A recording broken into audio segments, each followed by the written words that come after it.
Hello friends, welcome to Bhanupriya's kitchen. இன்றைக்கி நம்ம கிச்சனில் கருவேப்பிலை கொத்தமல்லி வச்சு ஒரு சூப்பரான புளிக்குழம்பு செய்ய போகிறோம். ரொம்ப ஈஸியான டிஷ். வீட்டில் காய்கறி இல்லாத டைமில் இந்த குழம்பு செஞ்சு பாருங்கள். 2 தட்டு சோறு கூட சாப்பிடுவாங்க. அவ்வளோ சூப்பராக இருக்கும். வாங்க இந்த ரெசிபி எப்படி செய்கிறது, இதுக்கு தேவையான பொருட்கள் என்னென்னு பார்க்கலாம்.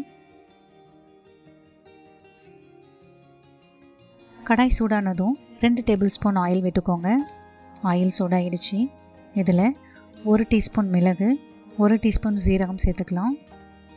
இது கூடவே 1 துண்டு இஞ்சி, 5 பல் பூண்டு, 1 பச்சை மிளகாய், 1 கைப்பிடி கொத்தமல்லி, 1 கைப்பிடி கருவேப்பிலை சேர்த்து 2 நிமிஷம் வதக்கிக்கலாம்.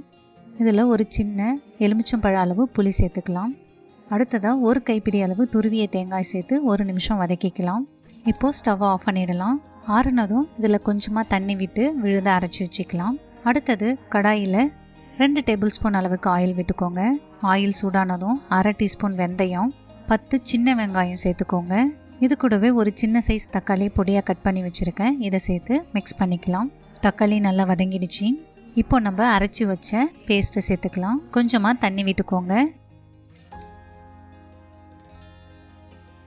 இதில் 1 டீஸ்பூன் அளவு மல்லித்தூள், குழம்புக்கு தேவையான அளவு உப்பு சேர்த்து மிக்ஸ் பண்ணிக்கலாம். இதை இப்போது மூடி போட்டு 10 நிமிஷம் மீடியம் ஃப்ளேமில் இருக்கட்டும். 10 நிமிஷம் ஆயிடுச்சு. இப்போ நம்ம ஓப்பன் பண்ணி பார்க்கலாம். பாருங்கள், ஆயில் எல்லாம் மேலே வந்துடுச்சு.